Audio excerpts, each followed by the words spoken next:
But I think the key point is to make sure that in an effort to get Trump, we don't diminish our civil liberties and create bad precedents. Who's trying to get Trump? Oh, Donald Trump's done. He's done. There's no question about that.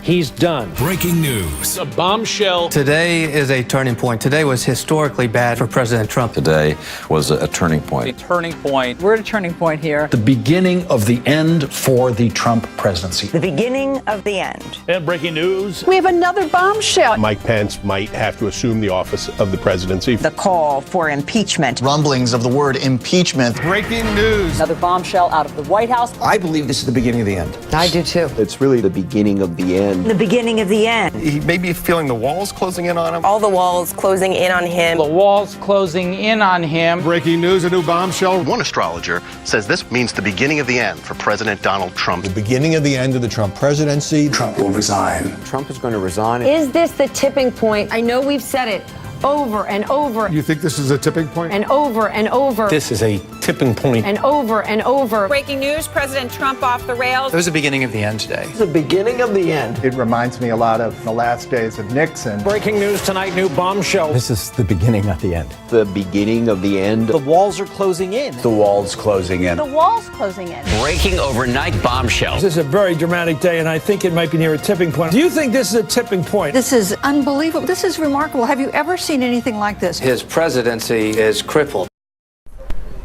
Look, this is a good day for the president. It's a very, very bad day for CNN. I have to tell you, there should be hanging their head in shame when you think about how many people went out on a limb and predicted there would be indictments for obstruction, there would be indictments for collusion, there would be indictments for this and for that. They made it seem like it was an open and shut case, and they misinformed the American public. And they have to have some public accountability when you say things that turn out not to be true. Look, I've been vindicated. I've been saying this from day one and been criticized and condemned for simply doing a legal analysis that I think any reasonable, objective, nonpartisan lawyer would have done, would have come to the same conclusion I came to, and essentially the conclusion that was come to today by the Attorney General.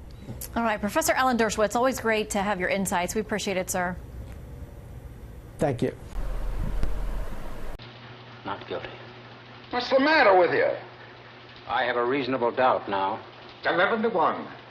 Well, what about all the other evidence? What about all that stuff? The knife, the whole business? Well, you said we could throw out all the other evidence.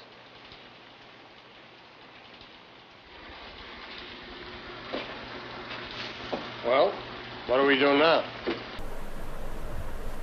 I want to know first about your meeting at the White House. You said it was pre-scheduled. It wasn't related to your recent appearances on Hannity. But do you find that when you're on television, it is the best way to communicate with the president unless you can see him in person? Well, I don't want to communicate in any other way. I do not want to be his lawyer. I don't want to give him legal advice. I can't give legal advice on a one-to-one basis. I can only state what I believe are the constitutional issues on national television. One of the reasons I don't want to be his lawyer is because I have no interest in what happened to him before he became president, his business life, his personal life. I'm only interested in the Article 2 issues, the constitutional issues. I'm interested in doing what the American Civil Liberties Union has failed to do, and that is defending the rights of all Americans. The ACLU, for the first time, I think, in its history, issued a press release defending, justifying, and praising the raid on Michael Cohen's office without alerting the Americans to the risk that happens if you allow invasion into a lawyer, a doctor, a priest, a spousal privilege. So I'm the default guy on civil liberties. There's nobody out there. Has the president asked you to be his lawyer? I can't ever say who's ever asked me to be his lawyer, but I've made it clear. I don't want to be the president's lawyer. Is it your impression he's having a hard time getting a lawyer?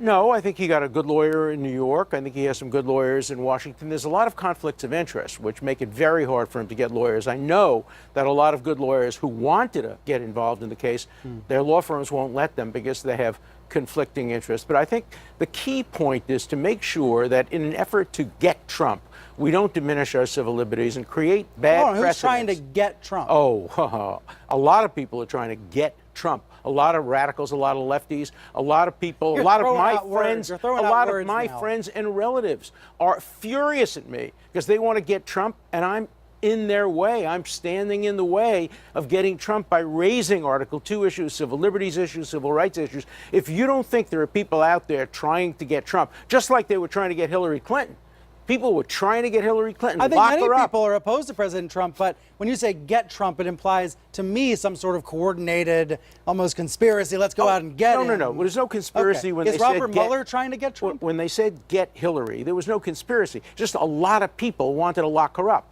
A lot of people want to lock up Trump. December 1st, 2017, you can mark it down. This is the day that everything changed. We begin with the bombshell. The beginning of the end? The beginning of the end. The beginning of the end. The beginning of the end. The beginning of the end. The beginning of the end. In fact, if this were a football game, we're in the third quarter. May even be the beginning of the end. We begin tonight with the bombshell. Donald Trump is in a lot of trouble. Trump is in trouble. The president will resign. Another hour, another bombshell. This is a tipping point. Trump's going down. This president could be impeached. I do not think the president will serve out his term. Resignation. I don't think this president is going to serve out his term. Mr. Trump will not serve out his term. He will not serve out his term. No way, no how. Breaking news. Absolute bombshell. I think Donald Trump is in trouble. Donald Trump is not. He's done.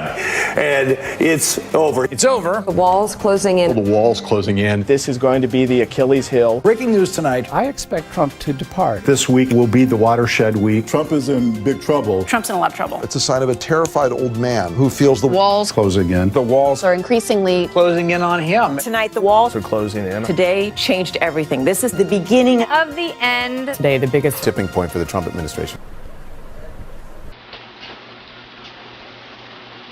You're alone. I don't care whether I'm alone or not. It's my right. It's your right.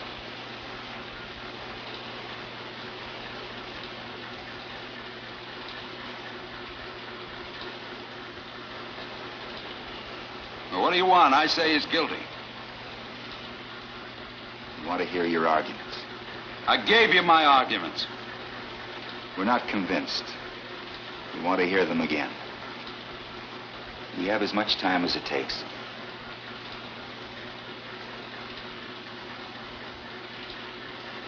Everything, every single thing that took place in that courtroom, but I mean everything, says he's guilty. What do you think? I'm an idiot or something?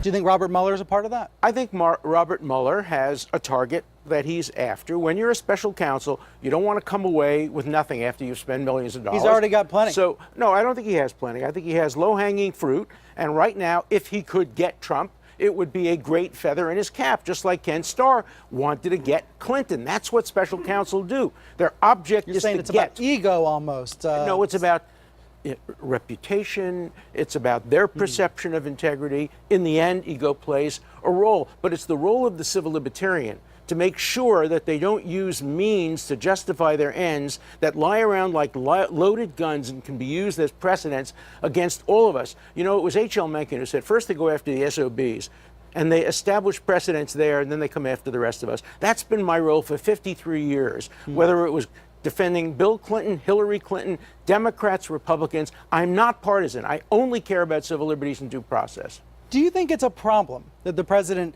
seems to watch so much television, react to what he sees on television, including your segments? Is it a healthy thing? Look, that's how he got elected president. He tweeted, he watched television. I'm not going to second guess that. My preference would be for Hillary Clinton or Barack Obama, who are much more studious, who work hard. He works hard, but who are much more substantive in some ways. That's why I'm a Democrat. That's why I voted for Hillary Clinton and Barack Obama. I didn't vote for Donald Trump. I'm not here to defend him. I'm here to defend civil liberties and due process. Then the New Yorker this weekend, Adam Davidson has written a column that's getting a lot of shares. I think a lot of liberals reading this column as a fantasy. Let's put part of it on screen. He says, this is the week we know with increasing certainty that we are entering the last phase of the Trump presidency. This doesn't feel like a prophecy. It feels like a simple statement of the apparent truth. Davidson's argument is that the Michael Cohen raid, the investigation of Cohen, is going to unearth a lot of damaging information about both Cohen and the president. Do you believe that's the case, that the Cohen raid is going to be very damaging? What a historic day. The bombshells, they fell. It's entropy and it's crumbling internally. He's underwater. He feels The walls closing in. Could his testimony be a turning point? We may be at a tipping point. It's the beginning of The end. The beginning of the end. Another bombshell. Bombshell. Bombshell. bombshell. Bombshell. Bombshell. Bombshell. Bombshell. This is a bombshell. Well? Say something!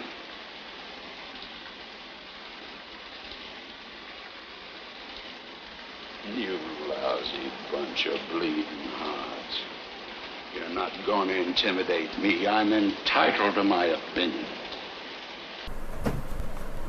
I've always thought, and I said it months ago, that the greatest danger that President Trump faces is not his alleged obstruction of justice or collusion, but his pre-presidential private life. If he were to testify in any of these women cases, we don't know what Cohen has. We have no idea. But he doesn't have the same kind of constitutional defense if they were to find material. Also, he's vulnerable because if they find material, they can go after him for state charges, and he can't pardon in state charges. He can only pardon for federal charges. So I do think that his lawyers ought to be focusing a lot of their attention on the Southern District of New York, the State Attorney General of New York, and less attention on Mueller. Although the Mueller matter is connected to New York, he is much more vulnerable on what he did before he was president than when he's done as president, because what he's done as president has constitutional protection. The other does not. That's how they got Bill Clinton.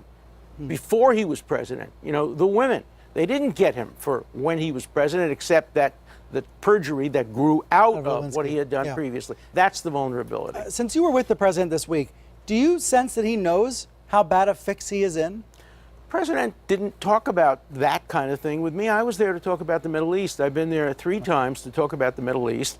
My hope is that he can help bring about a peaceful resolution of the Middle East, and I want to help him. I try to help President Obama. I try to help President Clinton on the Middle East. That's my passion. That's why I was invited to the White House, and that's why I will continue to go back to the White House no matter who's president to try to help fix the big problems in the Middle East. Did he seem particularly angry this week when you were there? I was only with him for an hour and a quarter. It was a very informal dinner with a group of people. He seemed upbeat.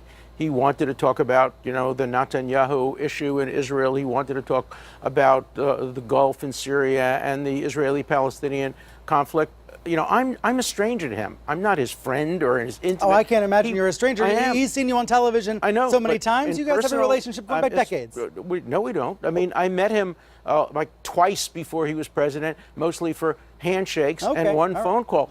We're not friends. I've never been in a social setting with him at all. And so he would never show me his feelings. I'm somebody brought him from the outside to help on the Middle East and then go home. In fact, at the dinner, they basically threw me out when they wanted to talk about confidences. They said, all right, we're finished with dessert, you leave now. And they continued to talk about confidence. I am not an intimate, I am not a supporter, I am not a defender of Donald Trump, the person. I'm a defender of civil liberties and basic due process. And that's what I'm going to continue to do because that's been my life's calling. Thanks for being here, Professor. Thank you.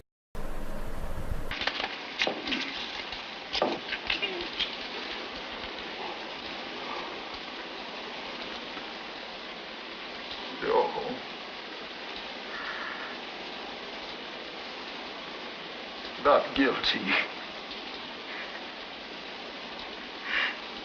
Not guilty.